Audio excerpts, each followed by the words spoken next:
ആഴ്ചക്കാലം നടന്ന സംഭവ വികാസങ്ങളുമായി വാരാന്ത്യ കാഴ്ച. ഏവർക്കും സ്വാഗതം.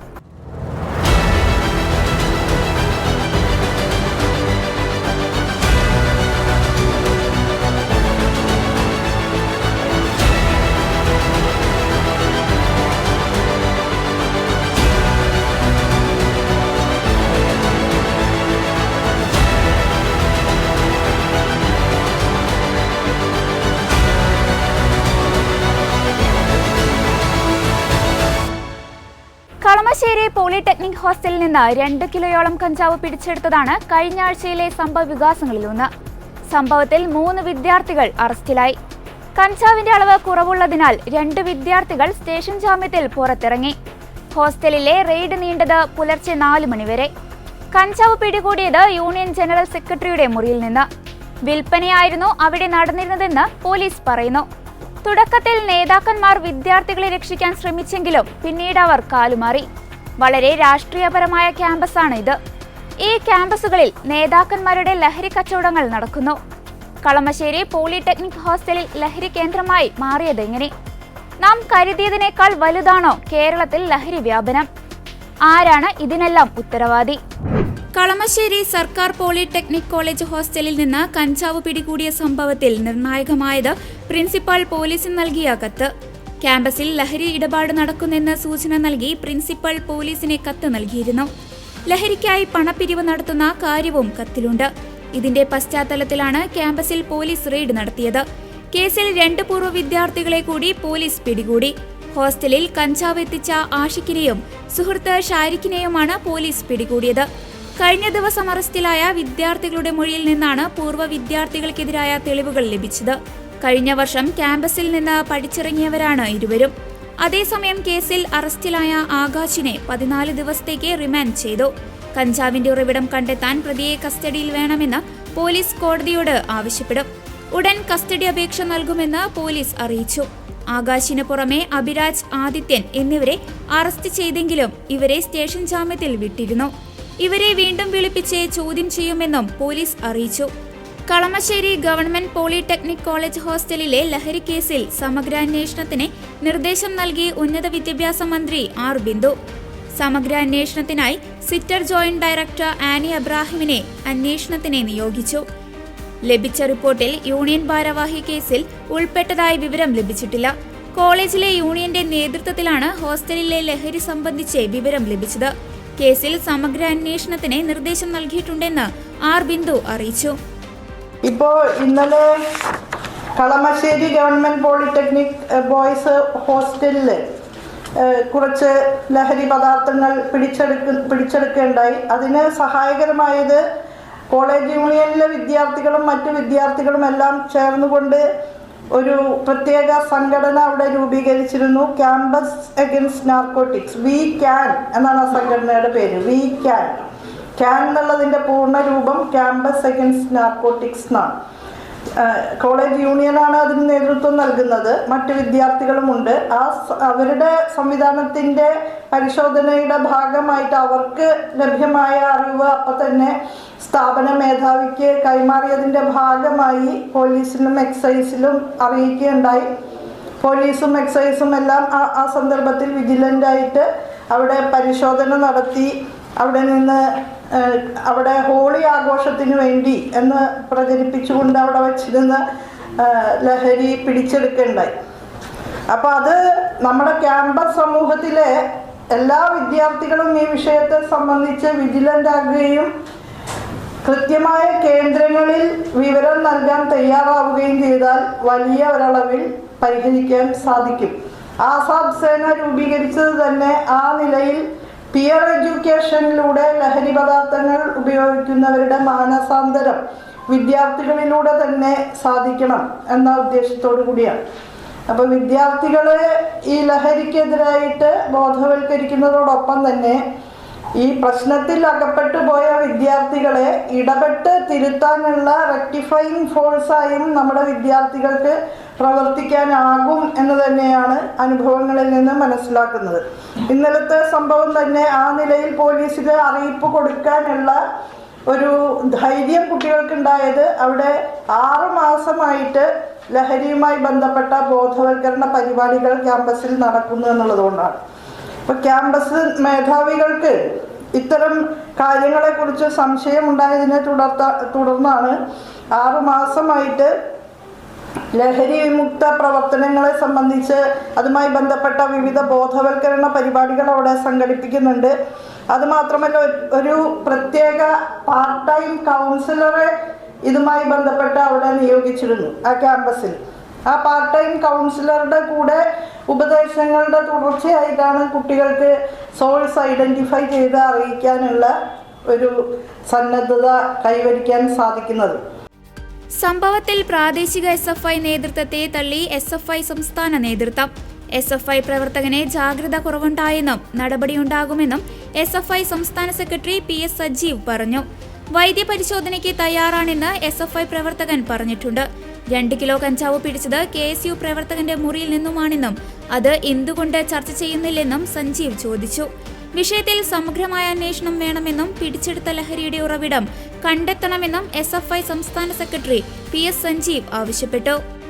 ഈ 2 കിലോ കഞ്ചാവുമായി ബന്ധപ്പെട്ട് ഇതിനെ തുലനം ചെയ്യാനാണ്, അല്ലായെങ്കിൽ ഇതിന്റെ പൂർണ്ണമായും ഉത്തരവാദിത്തം SFI ആണ് എന്ന് വരുത്തി തീർക്കാനാണ് കേരളത്തിൽ പ്രത്യേകിച്ച് മാധ്യമങ്ങളും അതോടൊപ്പം തന്നെ പ്രതിപക്ഷ നേതാവും KPCC പ്രസിഡന്റും ശ്രദ്ധിച്ചിട്ടുള്ളത്.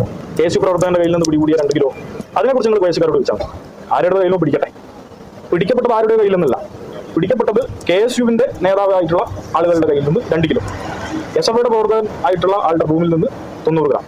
ഉത്തരവാദിത്തത്തോടു കൂടി നമ്മൾ ഇതിന് താങ്ങാൻ കഴിയും. പക്ഷെ അതിൽ ഞങ്ങൾ കാണുന്നൊരു ജാഗ്രത കുറവുണ്ട്. ആ ജാഗ്രത കുറവ് എന്ന് പറയുന്നത് ആ റൂമിൽ നിന്നാണ് ഇത് പിടിച്ചത്. പോലീസ് ഉൾപ്പെടെ അത് വിശദീകരിച്ചു. അതുകൊണ്ട് അതിനെ ന്യായീകരിക്കുന്ന നിലയിലേക്കൊന്നും ഞങ്ങളത് കടക്കുന്നില്ല. പക്ഷേ അതിൽ വന്നിട്ടുള്ള ജാഗ്രത കുറവിനെ അതുപോലെ കാണുന്നു. അറിവുണ്ടെങ്കിലും ക്യാമ്പസിൽ ഇതുമായി ബന്ധപ്പെട്ട SFI പ്രവർത്തകരുടെ അറിവിൽ ആരെങ്കിലും ഇത് ഉപയോഗിക്കുന്നുണ്ടെങ്കിൽ അവരെ നിയമത്തിന് മുന്നിൽ കൊണ്ടുവരണം. അതിൽ പെടുത്തിയതാണെന്നുള്ള അദ്ദേഹത്തിന്റെ ഭാഗം നമ്മൾ കേൾക്കേണ്ടതുണ്ട്. ജനാധിപത്യ സമൂഹം എന്ന നിലയിൽ അദ്ദേഹം വിശദീകരിക്കുന്ന കാര്യങ്ങൾ അദ്ദേഹം വിശദീകരിക്കും. അതിനെ തുടർന്നായിരിക്കും അതിന്റെ മറ്റ് കാര്യങ്ങളിലേക്ക് ഞങ്ങൾ കടക്കുക.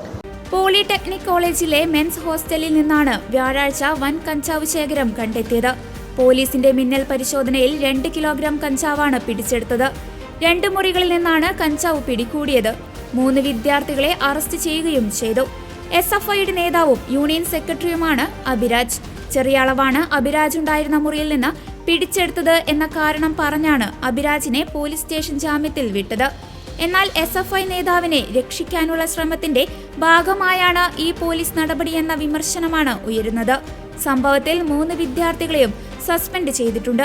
പോളിടെക്നിക് കോളേജ് ആഭ്യന്തര അന്വേഷണം പ്രഖ്യാപിക്കുകയും ചെയ്തു. അതിന്റെ റൂമിലെ കൂടുതൽ ആൾക്കാരുള്ള അതിന്റെ റൂമിലോട്ട് എന്നെ വിളിച്ചോണ്ട് പോയി. ഇവിടെ ഇവിടെ നിന്ന് സാധനം കിട്ടിയിട്ടുണ്ട്, ഇവിടെ ഇത് നിന്റെ റൂമാണെന്ന് ചോദിച്ചു. ഞാൻ പറഞ്ഞു എന്റെ റൂമല്ല സാറേ, എന്റെ റൂം മേളില.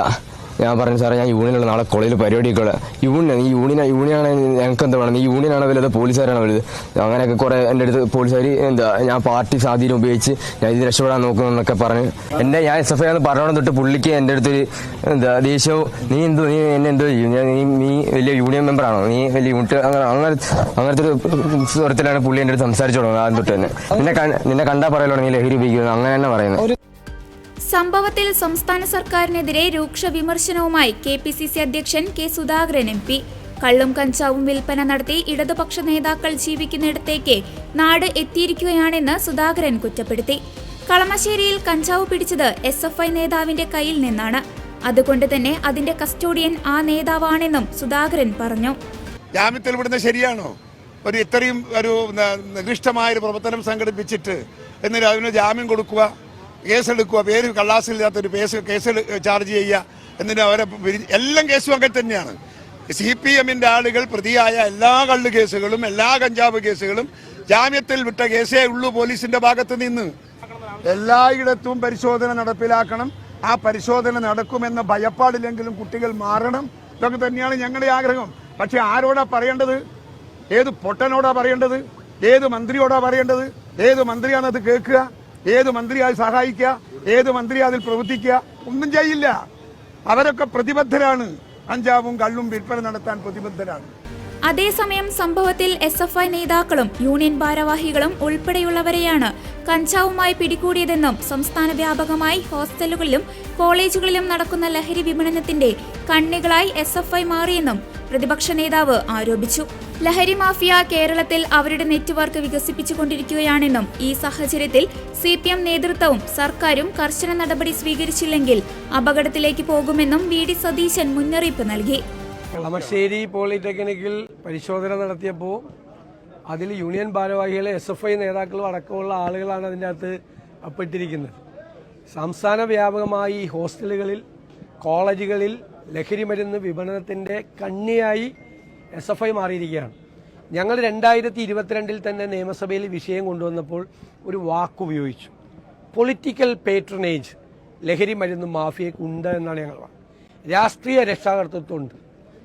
ലഹരി മരുന്ന് മാഫിയ കേരളത്തിൽ അവരുടെ നെറ്റ്വർക്ക് വികസിപ്പിച്ചുകൊണ്ടിരിക്കുകയാണ്. ആ ചങ്ങലകൾ വർദ്ധിപ്പിച്ചുകൊണ്ടിരിക്കുകയാണ് അവരുടെ ലഹരി വിപണനത്തിൻ്റെ സംവിധാനങ്ങൾ. ഈ വർഷം 500 പേരാണെങ്കിൽ അടുത്ത വർഷത്തെ 5000 പേരാണ്. ആ കണ്ണികളെ വികസിപ്പിക്കുന്നതിൽ വലിയ പങ്ക് ഈ ക്യാമ്പസുകളിലും ഹോസ്റ്റലുകളിലും SFI എന്നുള്ള വിദ്യാർത്ഥി സംഘടന വഹിക്കുന്നുണ്ട്. അതുകൊണ്ട് CPM നേതൃത്വവും ഗവൺമെൻറ്റും കർശനമായ നടപടികൾ സ്വീകരിച്ചില്ലെങ്കിൽ ഇത് അപകടത്തിലേക്ക് പോകും. ഇപ്പോൾ പൂക്കോട് സിദ്ധാർത്ഥൻ്റെ വിഷയത്തിൽ മയക്കുമരുന്നുമായി ബന്ധപ്പെട്ട ഒരു സംഘം അതിൻ്റെ പിന്നിൽ പ്രവർത്തിച്ചിട്ടുണ്ട്. ആർക്കറിയില്ലാത്തത്? അതിൽ SFI നേതാക്കളുണ്ട്. കോട്ടയത്ത് നിങ്ങൾക്കറിയാം, അവിടെ നടന്ന സംഭവത്തിൽ SFI നേതാക്കളാണ് അതിൻ്റെ അകത്ത് പ്രതികളായി മാറിയത്. ഇപ്പോൾ പോളിടെക്നിക്കിലെ ഹോസ്റ്റലിൽ പരിശോധന നടത്തുമ്പോൾ അവിടെ നിന്ന് ഹോസ്റ്റലിൽ പഠിക്കാത്ത ആളുകൾ വന്ന് ബഹളമുണ്ടാക്കി. SFI നേതാക്കൾ പരിശോധനയ്ക്കെതിരായി. നിയമസഭയിൽ പ്രതിപക്ഷം ഈ വിഷയം ഉന്നയിച്ചതിന് ശേഷം കേരളത്തിൽ മാധ്യമങ്ങളും പ്രതിപക്ഷവും എല്ലാവരും കൂടി കേരളത്തിൻ്റെ പ്രധാനപ്പെട്ട പ്രശ്നമായി ഇത് ഫോക്കസിൽ കൊണ്ടുവന്നതിന് ശേഷമാണ് ഗവൺമെൻറ് കഴിഞ്ഞ 2 ആഴ്ചയായി ഈ പരിശോധനാ നടപടികൾ ശക്തമാക്കിയിട്ടുള്ളത്. ആ പരിശോധനാ നടപടികളുമായി കേരളത്തിലെ മുഴുവൻ ആളുകൾ സഹകരിക്കും. ഞങ്ങളെല്ലാം പൂർണ്ണമായി സഹകരിക്കും. ആ പരിശോധനയ്ക്കെതിരായി അവിടെ വന്ന് ബഹളം ഉണ്ടാക്കിയത് ആ ഹോസ്റ്റലിൽ ഇല്ലാത്ത ആളുകളാണ്. ഹോസ്റ്റലിലൊക്കെ ഇല്ലാത്ത ആളുകൾ അവിടെ പഠിച്ചു പോയവരും അവിടെ ക്യാമ്പ് ചെയ്യാണ്. മയക്കുമരുന്നിന് കാശ് ചോദിച്ചില്ലെങ്കിൽ കുട്ടികളെ റാഗ് ചെയ്യാണ്. ഇതാണ് ക്യാമ്പസിൽ നടക്കുന്നത്. ഇപ്പോൾ പ്രതിപക്ഷം ഇക്കാര്യത്തെ സംബന്ധിച്ച് നേരത്തെ പറഞ്ഞ ആരോപണവും ഞങ്ങൾ ഉയർത്തിയ ഉത്കണ്ഠയും ശരിവയ്ക്കുന്ന കാര്യമാണ് ഇന്ന് കളമശ്ശേരിയിൽ നടന്നത് എന്ന കാര്യത്തിൽ യാതൊരു സംശയമില്ല. കളമശ്ശേരിയിൽ പോളിടെക്നിക് കോളേജ് ഹോസ്റ്റലിൽ നിന്ന് കഞ്ചാവ് പിടികൂടിയ സംഭവത്തിൽ SFI പ്രവർത്തകരുടെ ആരോപണം തള്ളി KSU പ്രവർത്തകരായ ആദിലും അനന്തുവും. ഒളിവിൽ പോയിട്ടില്ലെന്ന് SFI ആരോപണം ഉന്നയിച്ച ആദിലും അനന്തുവും മാധ്യമങ്ങളോട് പറഞ്ഞു. ഭക്ഷണം കഴിക്കാൻ പുറത്തു പോയതാണെന്ന് ആദിൽ പറയുന്നത്. ഹോസ്റ്റലിൽ അല്ല താമസിക്കുന്നതെന്നും കഞ്ചാവ് പിടികൂടുന്ന സമയത്ത് പാർട്ട് ടൈം ജോലിയായ പോർട്ടർ ഓൺലൈൻ സാധന വിതരണത്തിന് പോയിരിക്കുകയായിരുന്നുവെന്നാണ് അനന്തു പറയുന്നത്. രാഷ്ട്രപിതാവ് മഹാത്മാഗാന്ധിയുടെ കൊച്ചുമകനും പൊതുപ്രവർത്തകനുമാണ് തുഷാർ ഗാന്ധി. വർക്കല ശിവഗിരിയിലെ ഗാന്ധി ഗുരുസംവാദത്തിന്റെ 100ാം വാർഷികം ഉദ്ഘാടനം ചെയ്യാനും ഗാന്ധിയൻ ഗോപിനാഥൻ നായരുടെ പ്രതിമ അനാച്ഛാദനത്തിനുമാണ് അദ്ദേഹം കേരളത്തിൽ എത്തിയത്. പരിപാടി കഴിഞ്ഞു മടങ്ങവെയാണ് BJP RSS പ്രവർത്തകർ അദ്ദേഹത്തിന്റെ വഴി തടഞ്ഞത്. ഇന്ത്യയുടെ ആത്മാവിനെ ബാധിച്ച അർബുദമാണ് RSS എന്ന ആരോപണം തുഷാർ ഗാന്ധി പറഞ്ഞതിന് പിന്നാലെയാണ് പ്രതിഷേധം പൊട്ടിപ്പുറപ്പെട്ടത്. Let us fight this Satan together and jointly. Cancer, don't consider it anything less. The Sangh is to the soul of India, and unfortunately it is reaching terminal state. If we don't act now, it will kill, just like cancer kills its host. So let's fight. Yesterday somebody asked me what should be done. I said both radiation and chemotherapy will have to be applied.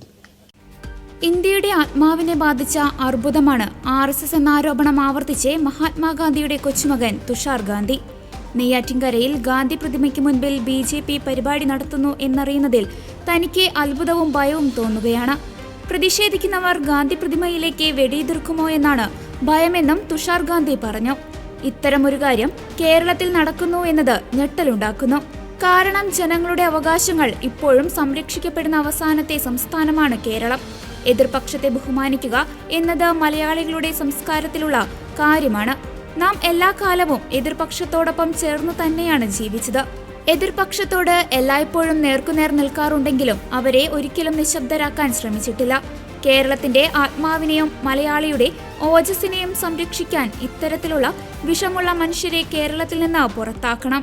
Whenever these days we visit some place, we first try to find an electric charging point for our phones.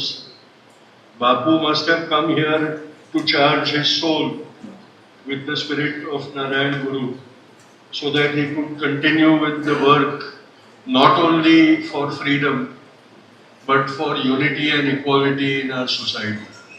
And it gives me great pleasure to see that even today that message of Sri Narayan Guru is being carried forward, the message of unity, equality and justice. Especially in today's times when there is rivalry between religions and there is a tendency towards excluding everybody else who is not from the same religion. To see a spiritual movement that welcomes everybody and unites everybody in the true spirituality of. പ്രതിഷേധത്തിനെതിരെ Tushar Gandhi രംഗത്ത് വന്നിരുന്നു. അഭിപ്രായ സ്വാതന്ത്ര്യത്തെക്കുറിച്ച് അറിവുണ്ടായിരുന്നുവെങ്കിൽ അവർ ഈ രീതിയിൽ പ്രതികരിക്കില്ലായിരുന്നുവെന്ന് തുഷാർ ഗാന്ധി മാധ്യമങ്ങളോട് പറഞ്ഞു. വഴി തടഞ്ഞത് ആസൂത്രിതമാണെന്ന് കരുതുന്നില്ലെന്ന് തുഷാർ ഗാന്ധി വ്യക്തമാക്കി. പ്രതിഷേധിച്ചവർ പരിപാടിയിൽ ഉണ്ടായിരുന്നു. ഞാൻ പറഞ്ഞ കാര്യങ്ങൾ അവർ പ്രതീക്ഷിച്ചിരുന്നില്ല. അഭിപ്രായ സ്വാതന്ത്ര്യത്തെക്കുറിച്ച് അറിവുണ്ടായിരുന്നുവെങ്കിൽ അവർ ഈ രീതിയിൽ പ്രതികരിക്കുമായിരുന്നില്ലെന്നും തുഷാർ ഗാന്ധി കൂട്ടിച്ചേർത്തു. അതേസമയം തുഷാർ ഗാന്ധിക്കെതിരെയുണ്ടായത് ക്രൂരമായ നടപടിയാണെന്ന് പ്രതിപക്ഷ നേതാവ് വി.ഡി. സതീശൻ പറഞ്ഞു. ഇത് മഹാത്മാഗാന്ധിയെ അപമാനിക്കുന്നതിനെ തുല്യമാണെന്നും ഗാന്ധി നിന്ദയാണ് തുഷാർ ഗാന്ധിയോട് ചെയ്തതെന്നും അദ്ദേഹം പറഞ്ഞു. പ്രതിഷേധം വിവാദമായതോടെ തുഷാർ ഗാന്ധിക്ക് കേരളത്തിൽ കൂടുതൽ വേദി ഒരുക്കി നൽകാനാണ് കോൺഗ്രസ് നീക്കം. നിങ്ങൾക്ക് അറിയാം, നമ്മുടെ രാജ്യത്തിന്റെ ചരിത്രത്തിൽ തന്നെ ഏറ്റവും ഒരു അപൂർവമായ ദിവസമായിരുന്നു ഇന്നലെ. മഹാത്മാഗാന്ധി ശിവഗിരിയിൽ വന്ന് ശ്രീനാരായണ ഗുരുദേവനെ സന്ദർശിച്ച ശേഷമുള്ള 100ാമത്തെ വർഷം തികയുന്ന അതിമനോഹരമായൊരു മുഹൂർത്തമുള്ള ദിവസമായിരുന്നു. ആ ദിവസത്തിലാണ് ഗാന്ധിയുടെ പൈതൃകമുള്ള തുഷാർ ഗാന്ധിയെ ഈ ഫാസിസ്റ്റുകൾ തടഞ്ഞു നിർത്തി അധിക്ഷേപിച്ചത്. അവർ ഇന്നും അത് തുടരുകയാണ്. ഇത് ഏറ്റവും നിന്ദ്യമായ, ഏറ്റവും ക്രൂരമായ ഒരു നടപടിയാണ്. ഗാന്ധിയെ അപമാനിക്കുന്നതിന് തുല്യമാണ്. ഗാന്ധി ഘാതകരെ ആദരിക്കുന്ന ആളുകൾ, ബഹുമാനിക്കുന്ന ആളുകൾ ഗാന്ധി നിന്ദയാണ് ഇന്നലെ തുഷാർ ഗാന്ധിയോട് ചെയ്തത്. യഥാർത്ഥ ഗാന്ധിയോടുള്ള നിന്ദയാണ് ചെയ്തത്. ഒരു കാരണവശാലും ഇത് വെച്ചുറപ്പിക്കാൻ പാടില്ല. സംസ്ഥാന സർക്കാരും പോലീസും അതിശക്തമായ നടപടി സ്വീകരിക്കണം. ഇത് ദേശീയ തലത്തിൽ കേരളം പോലുള്ള ഒരു സംസ്ഥാനത്തിന് അപമാനകരമായ കാര്യമാണ് നടന്നിരിക്കുന്നത്. കേരളം ബാക്കിയുള്ള സ്ഥലം പോലെയൊന്നുമല്ല. വ്യത്യസ്തമായ ഫാസിസ്റ്റ് വിരുദ്ധ ചിന്തകളുള്ള ഒരു സംസ്ഥാനമാണ് കേരളം. അവിടെ തുഷാർ ഗാന്ധിയെ പോലുള്ള ആ ഗാന്ധി പൈതൃകത്തിനുടമയായ ഒരാൾ ഒരു ചടങ്ങിൽ അദ്ദേഹം പറഞ്ഞതിൽ എന്ത് തെറ്റാണുള്ളത്? ഇന്ത്യയുടെ ആത്മാവിൽ പടർന്നു കയറിയ അർബുദമാണ് RSSും സംഘപരിവാർ എന്നാണ് അദ്ദേഹം പറഞ്ഞത്. ഞങ്ങളെല്ലാം പറഞ്ഞുകൊണ്ടിരിക്കുന്നതാണ്. ഫാസിസമാണ് രാജ്യത്തെ ഭരിക്കുന്നത്. അത് അവിടെ രാജ്യത്തിന്റെ ജനാധിപത്യത്തിന്റെ ആത്മാവിനെയാണ് അത് കാർന്നു തിന്നുകൊണ്ടിരിക്കുന്നത് എന്നുള്ളൊരു രാഷ്ട്രീയ യാഥാർത്ഥ്യം, ഒരു സാമൂഹ്യ യാഥാർത്ഥ്യം പറഞ്ഞതിന്റെ പേരിലാണ് അദ്ദേഹം അപമാനിക്കപ്പെടുന്നത്. ഈ കേരളം മുഴുവൻ, കേരളത്തിന്റെ മനസാക്ഷി മുഴുവൻ തുഷാർ ഗാന്ധിയോടൊപ്പം ഉണ്ടാകും എന്ന കാര്യത്തിൽ ആർക്കും ഒരു സംശയം വേണ്ട. അദ്ദേഹത്തിന് പൂർണ്ണമായ പിന്തുണ കൊടുക്കും. അദ്ദേഹത്തെ ഞങ്ങൾ കേരളത്തിൽ കൂടുതൽ പരിപാടികളിൽ ഞങ്ങൾ കേരളത്തിൽ കൊണ്ടുവന്ന് അദ്ദേഹത്തെ സംസാരിക്കും. അതുപോലെ വളരെ ഞെട്ടലോടുകൂടിയാണ് കണ്ടത്, തലശ്ശേരിയിൽ BJP CPM സംഘർഷമുണ്ടായ സമയത്ത് പോലീസ് ഇടപെട്ട് സംഘർഷം ഒഴിവാക്കാൻ ശ്രമിച്ചപ്പോൾ പോലീസിനെ ആക്രമിച്ചു CPMകാർ. മാത്രമല്ല, എന്താ FIRൽ എഴുതി വെച്ചിരിക്കുന്നത്? ഞങ്ങളോട് കളിച്ചാൽ തലശ്ശേരി പോലീസ് സ്റ്റേഷനിൽ ഇനി ഒരുത്തരും കാണില്ല എന്ന് പറഞ്ഞ് ഉദ്യോഗസ്ഥരെ ക്രൂരമായി നിലത്തിട്ട് ചവിട്ടിക്കൂട്ടി പോലീസുകാരെ, CPM ക്രിമിനലുകൾ. എന്നിട്ട് ഒരു പ്രതിയെ അവർ അറസ്റ്റ് ചെയ്തു. അയാളെ ബലമായി CPM നേതാക്കന്മാർ മോചിപ്പിച്ചു. CPM ഗുണ്ടകൾ പറഞ്ഞതുപോലെ ഇന്നലെ 2 SIമാർക്കെതിരായി, ഒരു വനിതാ SI ഉൾപ്പെടെയുള്ള 2 SIമാർക്കെതിരായി കേസെടുത്തു. എന്തു പോലീസാണ് മിസ്റ്റർ പിണറായി വിജയൻ? നിങ്ങളുടെ പോലീസ്, നിങ്ങൾ ആഭ്യന്തരമന്ത്രിയായിരിക്കുന്ന ഈ പോലീസ് എടുത്ത കേസിൽ പ്രതികളായ ആളുകൾ ഈ നിങ്ങളുടെ പോലീസ് ഉദ്യോഗസ്ഥന്മാരെ ഭീഷണിപ്പെടുത്തിയതനുസരിച്ച് നിങ്ങൾ അവരെ സ്ഥലം മാറ്റി അവിടെ നിന്ന്. എന്ത് നീതിയാണ് കേരളത്തിൽ നടക്കുന്നത്? എന്ത് നീതി കേരളത്തിൽ ചെയ്യാൻ പറ്റും ഈ പോലീസിന്? പോലീസിന്റെ മുഴുവൻ ആത്മവീര്യവും തകർക്കുന്ന സംഭവമാണ് തലശ്ശേരിയിൽ ഉണ്ടായത്. ഗാന്ധിജിയുടെ കൊച്ചുമകൻ തുഷാർ ഗാന്ധിയെ കയ്യേറ്റം ചെയ്ത നടപടി അങ്ങേയറ്റം പ്രതിഷേധാർഹമാണെന്നും MV ഗോവിന്ദൻ ചൂണ്ടിക്കാട്ടി. സംഘപരിവാറിന്റെ പ്രവർത്തനങ്ങൾ രാജ്യത്തിന്റെ മതനിരപേക്ഷതയ്ക്കെതിരാണെന്ന് ഒരിക്കൽ കൂടി തെളിയിക്കുന്ന സംഭവമാണിത്. ഗാന്ധിജിയെ വധിച്ചവരുടെ മാനസികാവസ്ഥ കേരളത്തിൽ ചിലരിലെങ്കിലും നിലനിൽക്കുന്നുവെന്നത് അങ്ങേയറ്റം ഗൗരവത്തോടെ കാണണം. സംഘപരിവാറുകാരുമായി ചങ്ങാത്തം കൂടുന്ന കോൺഗ്രസുകാർക്ക് ഇതിലെന്താണ് പറയാനുള്ളതെന്ന് വ്യക്തമാക്കണമെന്നും ഗോവിന്ദൻ ആവശ്യപ്പെട്ടു. വർഗീയവാദികൾ കേരളത്തിൽ മതനിരപേക്ഷ ഉള്ളടക്കമുള്ള സമൂഹത്തെ അപമാനിക്കാനുള്ള ബോധപൂർവമായ ശ്രമമാണ് നടത്തിക്കൊണ്ടിരിക്കുന്നത്. ഗാന്ധിജിയുടെ കൊച്ചുമകൻ തുഷാർ ഗാന്ധിയെ കയ്യേറ്റം ചെയ്ത നടപടി അങ്ങേയറ്റം പ്രതിഷേധാർഹമാണ്. RSSന്റെ വർഗീയ അജണ്ടയുടെ ഭാഗമായാണ് മഹാത്മാഗാന്ധി ഉൾപ്പെടെയുള്ള ദേശീയ രാഷ്ട്രീയത്തിന്റെ പ്രമുഖ നേതൃത്വം വേട്ടയാടപ്പെട്ടത് എന്നെല്ലാവർക്കും അറിയാം. ഈ ഗാന്ധി ഇതേ നില തുടർന്നാൽ അദ്ദേഹത്തെ നിശബ്ദനാക്കേണ്ടി വരുമെന്ന ഗോൾവാൾക്കറുടെ പ്രസംഗം, അതിന്റെ തുടർച്ചയിലാണ് യഥാർത്ഥത്തിൽ ഗോഡ്സെയും കൂട്ടരും സവാർക്കറും ഉൾപ്പെടെ എല്ലാവരും പ്രതിയാക്കപ്പെട്ട ഗാന്ധിവധ കേസ് ഉണ്ടായത്. അത് കേരളത്തിലെയും ഇന്ത്യയിലെയും ജനങ്ങൾ അങ്ങേയറ്റം അപലപിച്ച ഒരു സംഭവമാണ് ഗാന്ധി വധം. അങ്ങനെയുള്ള ആശയങ്ങൾക്ക് മതനിരപേക്ഷ ഉള്ളടക്കത്തിൽ നല്ല മുൻകൈയുള്ള കേരളത്തിൽ ഇവിടെ ചൂണ്ടിക്കാണിച്ചതുപോലെ തുഷാർ ഗാന്ധിയെ പോലെയുള്ള സാമൂഹ്യ രാഷ്ട്രീയ മേഖലയിലെ പ്രതിഭകളെ കയ്യേറ്റം ചെയ്യുക, തടഞ്ഞുവെക്കുക, ചോദ്യം ചെയ്യുക, അദ്ദേഹം നടത്തിയ പരാമർശം പിൻവലിക്കണം എന്ന് ആവശ്യപ്പെട്ട് ഇത്തരത്തിലുള്ള ഭീകരാവസ്ഥ സൃഷ്ടിക്കുക, ഇതിനെ സംസ്ഥാന ഗവൺമെന്റ് ശക്തിയായ നിലപാട് സ്വീകരിച്ചത് ശ്ലാഘനീയമാണ്. സംഘപരിവാറിന്റെ പ്രവർത്തനങ്ങൾ രാജ്യത്തിന്റെ മതനിരപേക്ഷതയ്ക്കെതിരെ അതിശക്തിയായ കടന്നാക്രമണമാണ് എന്ന യാഥാർത്ഥ്യം ഒരിക്കൽ കൂടി നമ്മൾ ഈ സംഭവത്തിലൂടെ കാണുകയാണ്. അഭിപ്രായ സ്വാതന്ത്ര്യം പോലും പാടില്ലെന്ന സംഘപരിവാർ നിലപാടാണ് ഇവർ കൈകാര്യം ചെയ്യുന്നത്. ഗാന്ധിജിയെ വധിച്ചവരുടെ മാനസികാവസ്ഥ കേരളം പോലുള്ള സംസ്ഥാനത്ത് ചിലരിലെങ്കിലും നിലനിൽക്കുന്നുവെന്ന് അങ്ങേയറ്റം ഗൗരവത്തോടുകൂടി നാം കാണേണ്ടതായിട്ട് ഉണ്ട്. ഇത്തരത്തിലുള്ള നിലപാടുകൾക്കെതിരെ സംഘപരിവാർ വിഭാഗങ്ങളുടെ ഫാസിസ്റ്റിക് രീതിക്കെതിരെ പ്രതിഷേധം ഉയർന്നുവരണം എന്നാണ് ചൂണ്ടിക്കാണിക്കാനുള്ളത്. സംഘപരിവാർ വിഭാഗങ്ങളുമായി ചങ്ങാത്തം കൂടുന്ന കോൺഗ്രസുകാർക്ക് ഇതിലെന്താണ് പറയാനുള്ളത് എന്നത് ജനം കാതോർക്കുന്ന ഒരു കാര്യമാണ്. അതേസമയം തുഷാർ ഗാന്ധിക്കെതിരായ സംഘപരിവാർ അതിക്രമം രാജ്യത്തിന്റെ മതനിരപേക്ഷതയ്ക്കും ജനാധിപത്യത്തിനും എതിരായ കടന്നാക്രമണമാണെന്ന് മുഖ്യമന്ത്രി പിണറായി വിജയൻ പറഞ്ഞു.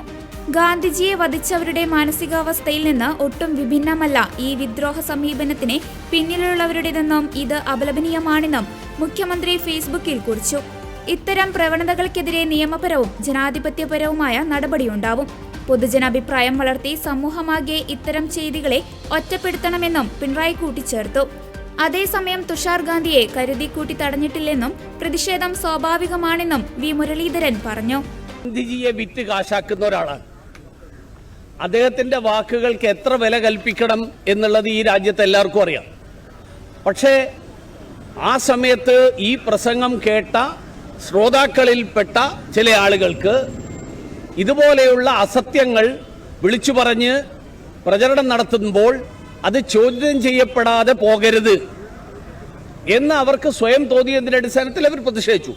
അദ്ദേഹത്തെ ഒരുപക്ഷെ പറഞ്ഞ് ധരിപ്പിച്ചിട്ടുണ്ടാവുക ഈ നെയ്യാറ്റിൻകര മുഴുവൻ തന്നെ RSSനെതിരായിട്ടുള്ള ആളുകളാണ്, RSSകാരൊക്കെ വിഷമാണ് എന്ന് കരുതുന്ന ആളുകളാണ് എന്നൊരുപക്ഷെ പറഞ്ഞ് ധരിപ്പിച്ചിട്ടുണ്ടാവും. അതുകൊണ്ട് സ്വാഭാവികമായും ആ പ്രസംഗം കേട്ട് അസ്വസ്ഥരായിട്ടുള്ള ആളുകൾ അവിടെ തന്നെ പ്രതിഷേധിച്ചു. കാരണം ഇതങ്ങനെ മുൻകൂട്ടി RSSോ BJPയോ ഈ തുഷാർ ഗാന്ധിയുടെ പ്രസംഗം മുൻകൂട്ടി ചോർത്തിയെടുത്ത് ഇങ്ങനെയൊരു പ്രസംഗം വരാൻ പോകുന്നു, അതുകൊണ്ട് പ്രതിഷേധിക്കാൻ ആളെ സംഘടിപ്പിക്കണം, അതൊന്നും അല്ലല്ലോ. അതുകൊണ്ട് ആ സമയത്ത് അത് സ്വാഭാവികമായിട്ടും പ്രതിഷേധിച്ചു. അവരാരും ഒരു തരത്തിലുള്ള അക്രമത്തിനും മുതിർന്നിട്ടില്ല, അവരാരും അവരുടെ വഴിയും തടഞ്ഞിട്ടില്ല. അതുകൊണ്ട് അദ്ദേഹം പ്രതിഷേധിച്ചു. അദ്ദേഹം തന്നെ കാറിൽ കയറി പോകുന്ന സമയത്ത് മുദ്രാവാക്യം വിളിക്കുന്നുണ്ടല്ലോ, അദ്ദേഹം മുദ്രാവാക്യം വിളിച്ചു. സഹകരണ ഫെഡറലിസത്തിൽ നിന്ന് സംഘർഷ ഫെഡറലിസത്തിലേക്ക് മാറിയതിന്റെ ഒരു കഥയാണ് ആരിഫ് മുഹമ്മദ് ഖാൻ ഉണ്ടായിരുന്നപ്പോൾ കേരളവും ഗവർണർ തമ്മിലും കേരളവും കേന്ദ്രവും തമ്മിൽ കണ്ടത്. ഇപ്പോൾ കാറ്റ് മാറി വീശുകയാണ്. രാജേന്ദ്ര ആർലേക്കർ കേരളത്തിന്റെ ഗവർണർ മുഖ്യമന്ത്രിക്കൊപ്പം UDF MPമാരുമായി അത്താഴ വിരുന്ന് നടത്തുന്നു. അതിനുശേഷം ധനമന്ത്രിയുമായുള്ള കൂടിക്കാഴ്ചയ്ക്ക് ഗവർണറുടെ തന്നെ സാന്നിധ്യമുണ്ടാകുന്നു. ആ ചർച്ചയിൽ കേരളത്തിന്റെ പ്രശ്നങ്ങൾ മുഖ്യമന്ത്രി നിർമ്മല സീതാരാമനെ വളരെ ഇൻഫോർമലായി പ്രഭാത ഭക്ഷണത്തിനിടെ അറിയിക്കുന്നു. മുഖ്യമന്ത്രി പിണറായി വിജയനും കേന്ദ്ര ധനമന്ത്രി നിർമ്മല സീതാരാമനും തമ്മിൽ കൂടിക്കാഴ്ച നടത്തിയിരുന്നു. ഡൽഹി കേരള ഹൌസിൽ നടന്ന കൂടിക്കാഴ്ചയിൽ മുണ്ടക്കൈ പുനരധിവാസം പ്രധാന അജണ്ടയായി. അതേസമയം കേരളത്തിലെ ആശാ വർക്കർമാർ നടത്തുന്ന സമരം കൂടിക്കാഴ്ചയിൽ ചർച്ചയായില്ല. വയനാട് ധനസഹായത്തിനു പുറമെ എയിംസ് GST നഷ്ടപരിഹാരം എന്നിവയാണ് പ്രധാനമായും ചർച്ചയായത്. പ്രഭാത ഭക്ഷണത്തോട് ഒപ്പമായിരുന്നു കൂടിക്കാഴ്ച. മുഖ്യമന്ത്രിക്ക് പുറമെ ഗവർണർ രാജേന്ദ്ര വിശ്വനാഥ് ആർലേക്കർ, സംസ്ഥാന സർക്കാരിന്റെ പ്രത്യേക പ്രതിനിധി പ്രൊഫസർ KV തോമസ് എന്നിവരും ചർച്ചയിൽ പങ്കെടുത്തു. ബുധനാഴ്ച രാവിലെ 9 മണിയോടെ കേരള ഹൌസിലെത്തിയ കേന്ദ്രമന്ത്രിയെ മുഖ്യമന്ത്രി പിണറായി വിജയൻ, KV തോമസ് എന്നിവർ ചേർന്ന് സ്വീകരിച്ചു. അതേസമയം നിർമ്മല സീതാരാമനുമായി മുഖ്യമന്ത്രി രാജ്യതലസ്ഥാനത്ത് ചർച്ച നടത്തുമ്പോൾ ഇവിടെ കേരളത്തിൽ 2 സമരങ്ങൾ നടക്കുകയാണ്. വയനാട് പുനരധിവാസ ലിസ്റ്റിൽ നിന്ന് പുറത്താക്കപ്പെട്ട ചൂരൽമല പടവെട്ടിക്കുന്ന് നിവാസികൾ ദുരന്തഭൂമിയിൽ സമരം സംഘടിപ്പിക്കുകയാണ്. സെക്രട്ടേറിയറ്റ് പടിക്കൽ ദിവസങ്ങളോളം ആശാമാരും കുത്തിയിരിപ്പ് സമരത്തിലാണ്. കേന്ദ്രം ആശാമാരുടെ വേതനം വർദ്ധിപ്പിക്കുമെന്ന് അറിയിച്ചിട്ടുണ്ടെങ്കിലും സമരത്തിന് പരിഹാരം കാണാൻ സംസ്ഥാന സർക്കാർ തയ്യാറാകാത്ത സാഹചര്യത്തിൽ മാർച്ച് 17-ന് സെക്രട്ടേറിയറ്റ് ഉപരോധിക്കാനാണ് ആശാമാരുടെ തീരുമാനം. രാഷ്ട്രീയ പാർട്ടികളുടെ പിന്തുണയില്ലാതെ തുടങ്ങിയ സമരത്തിന് നിരവധി പേരാണ് നിലവിൽ ഐക്യദാർഢ്യം പ്രഖ്യാപിക്കുന്നത്. അതേസമയം സമരത്തിന്റെ രൂപവും ഭാവവും മാറുന്നതോടെ സംസ്ഥാന സർക്കാരിന്റെ നിലപാട് എന്താകുമെന്ന് ഉറ്റുനോക്കുകയാണ് ആശാമാർ. ഇതോടെ വാരാന്ത്യ കാഴ്ച പൂർണ്ണമാകുന്നു. അടുത്ത ആഴ്ച വീണ്ടും കാണാം. നന്ദി.